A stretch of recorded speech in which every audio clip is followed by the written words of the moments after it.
Hello students, good morning. Good morning, sir. Students, I have great news for you. Do you know that this year All India School Computing Olympiad is organized by Suvidha Foundation in collaboration with Code Karo Yaaro? Let me tell you what AISCO exactly is. It is an annual computing competition where you can learn and improve your programming skills. You can also get chance to represent India at the International Olympiad in Informatics.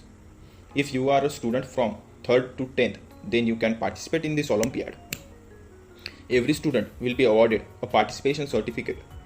The top 3 will get a chance to win 50,000 rupees along with 1 year of free training in coding. They would also get the honor to represent India at an international competition. There are multiple benefits of participating in this Olympiad. Not only can you improve your skills, but the medalist student at IOI can also get scholarship and incentives from institute in India and abroad for undergraduate courses.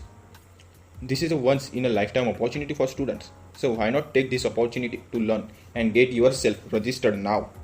Through this Olympiad, we hope to promote coding all over the country. So please share this video with your friends and family to support us in this cause. Thank you so much for watching this video.